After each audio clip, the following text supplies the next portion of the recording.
Oh my god, it's echoey. Hello! Hey guys, it's here and welcome back to my channel. Today's video is going to be a what's in my bag video, but it's an updated one because it's been a while since yung last na film ko. And this one is kind of my travel version. The things that I bring with me when I'm traveling around. Currently, we are in Penang, Malaysia. By the time you're watching this, the vlog is probably out, so you can watch it if you want. And supposedly, gusto ko sa labas mag-film kasi right now, I'm in the vanity area. That's my room. This is my vanity. I have the bathtub here. I have the bathtub here. The vanity area. And then outside is like my little pool. But then, merong kids upstairs, so you guys can hear them. So I was like, okay, ayoko mainis kayo while watching. So if you want to know the things that are inside my bag, please keep watching. So this is my bag. This is from Balenciaga. This is the City na Mini. I think that's the name. I'm not so good at names.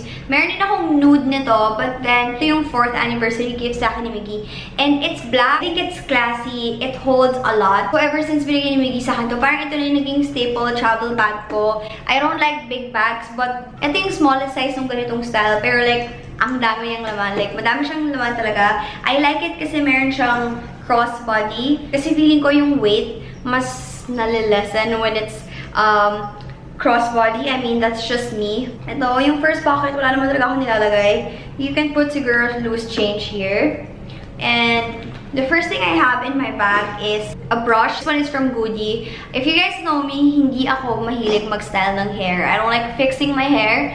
But if there's something na parati namin pinag-aawayan ni Miggy, that's my hair. Like, my hair is always all over the place. Pag bumababa ako dito, si Ate Raisa, inaayos niya yung hair ko. Yung mind ko, parang hindi masyado iniisip yung hair ko parati. So, parang si Miggy, naging condition niya yun sa akin. Always bring a brush with you. Kasi like, for events, ganyan, at least I can comb my hair. So, yeah, that's why I have a comb. Tapos, next, I have my phone, of course.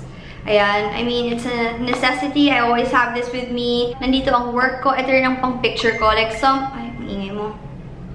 Some people, they use camera to take photos. I just use my phone, so I really need this.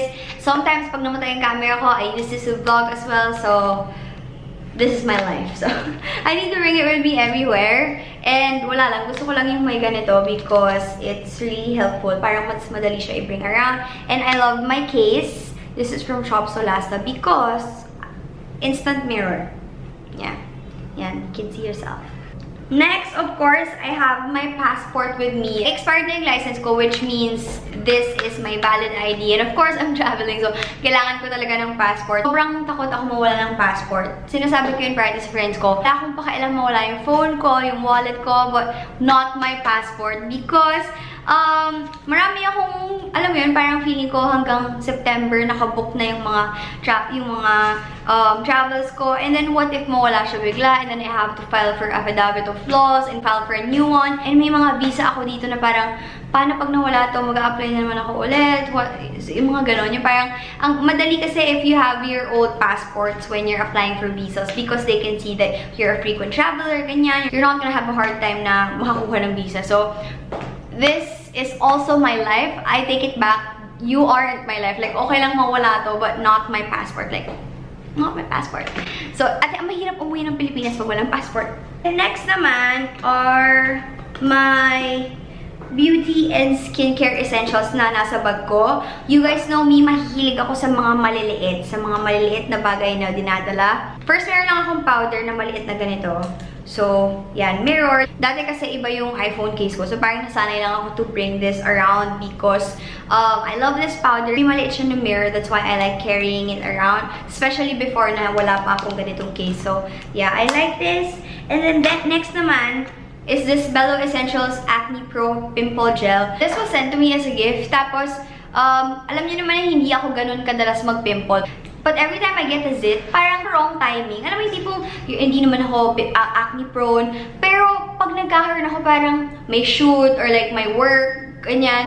Ito yung ginagamit ko dun sa mga situations na you least expected. So I always carry this around. Si Miggy talaga yung unang pinagamit ko nito. Eksakto kasi when this was sent to me, si Miggy kasi medyo acne prone siya. Meron siya dito na malaki. And then, nung time na yun, wala kaming pimple patch. Ito yung ginamit ni Miggy. Tapos nilagay niya sa pimple niya. And nag-dry talaga siya.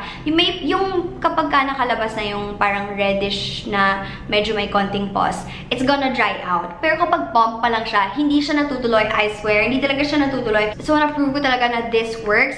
And then the very first time I use it, it's for a pimple that grew here. Meron pa atang mark ngayon. Like right here, yan. Tapos meron din ako dito.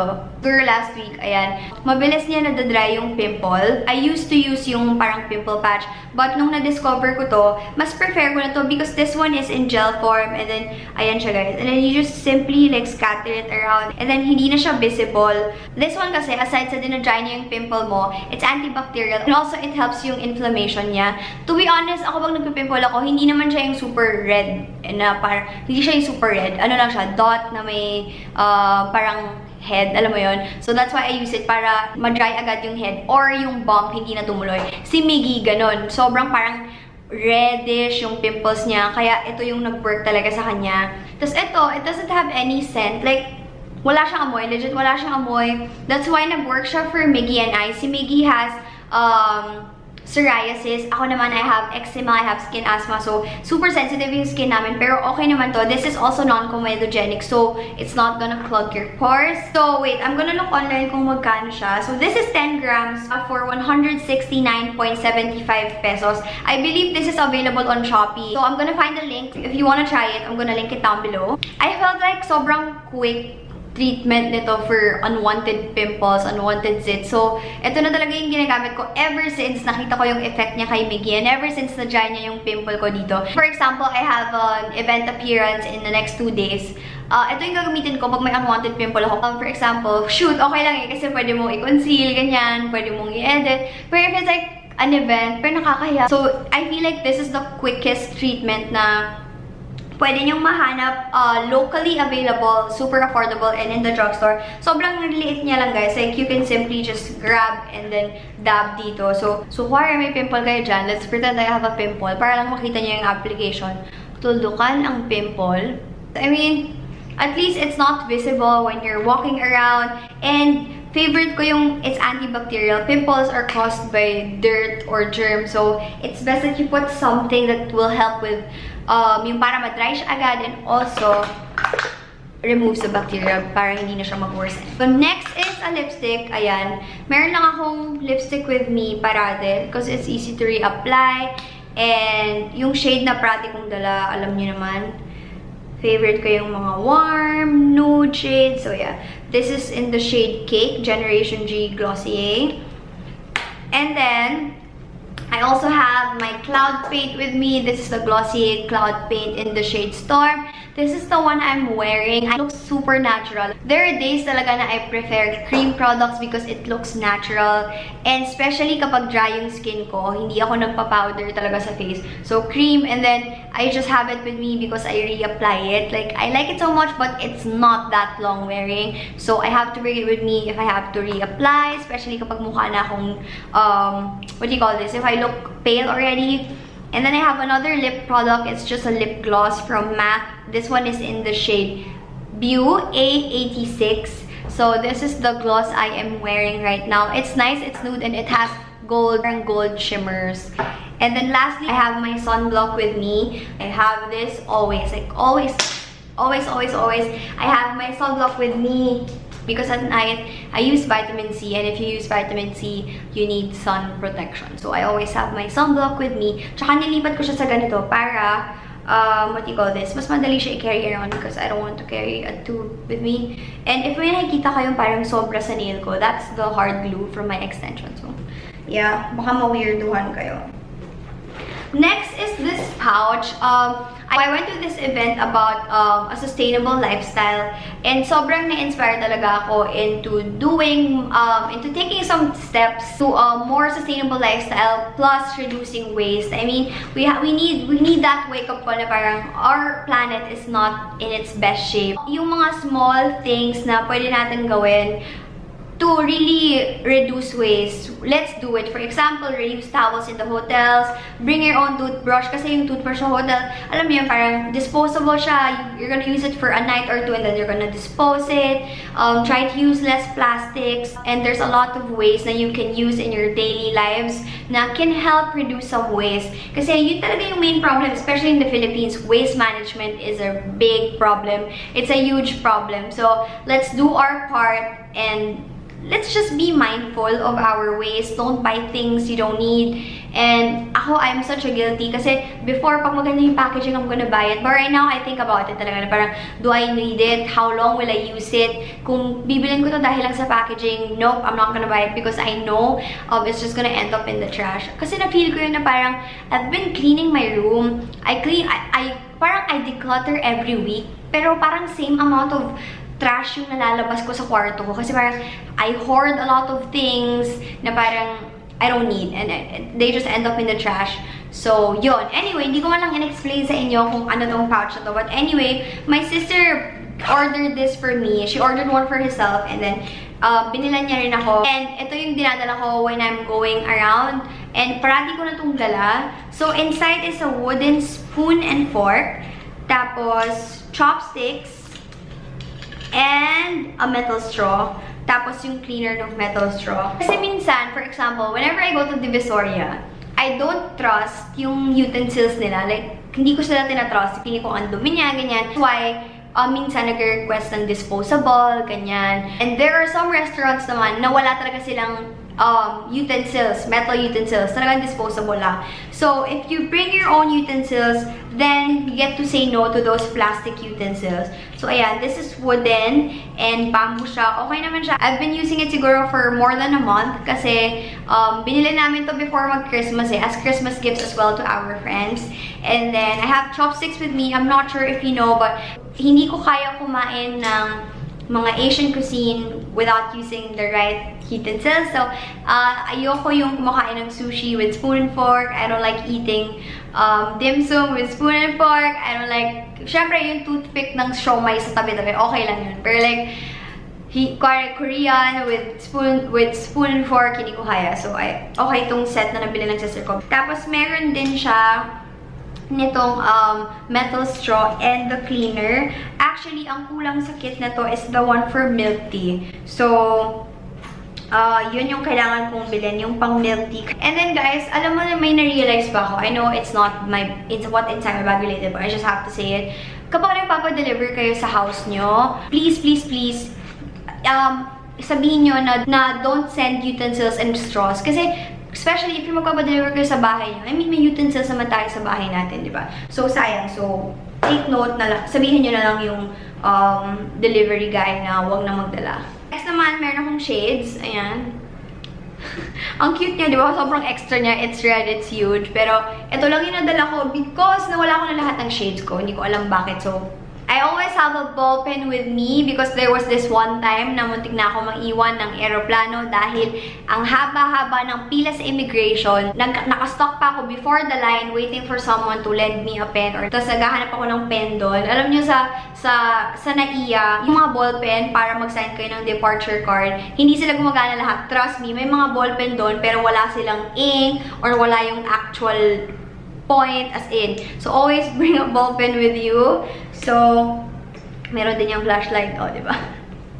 And then, of course, I have my wallet with me. I mean, we all can't live without our wallets. So, this one is an LV twist. Ang cute niya.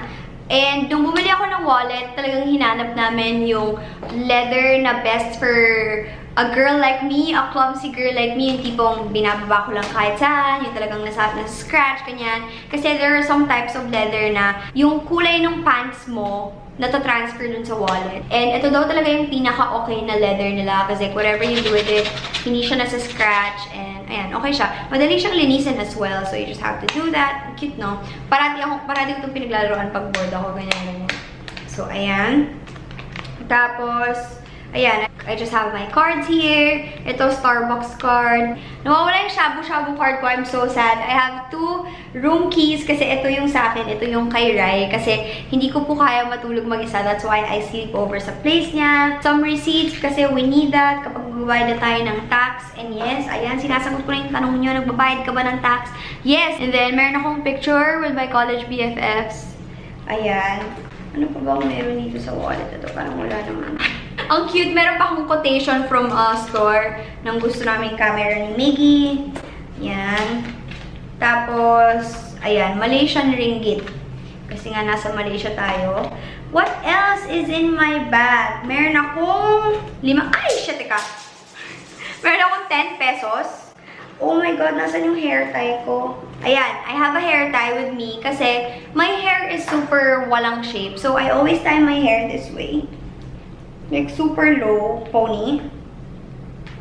So that, when I remove it, may shape yung hair ko pa ganon. So, let's just keep my hair that way. And meron siyang small pocket right here.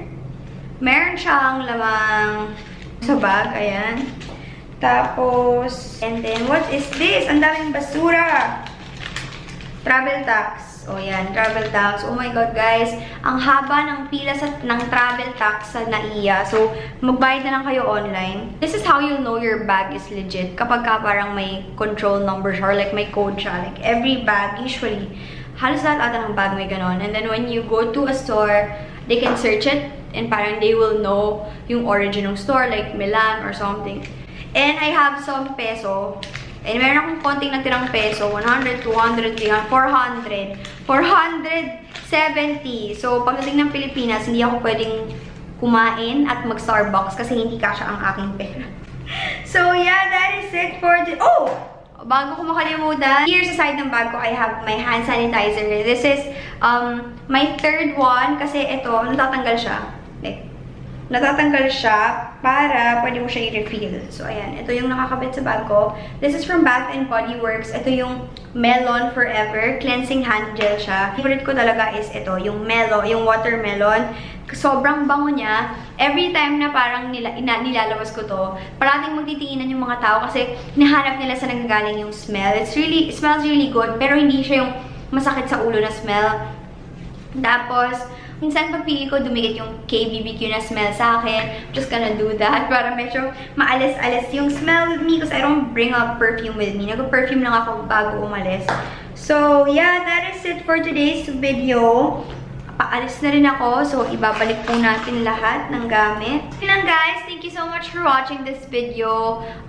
Again, if you are interested in trying the Bello Acne Pro, it's really, really good. I'm just gonna link it down below.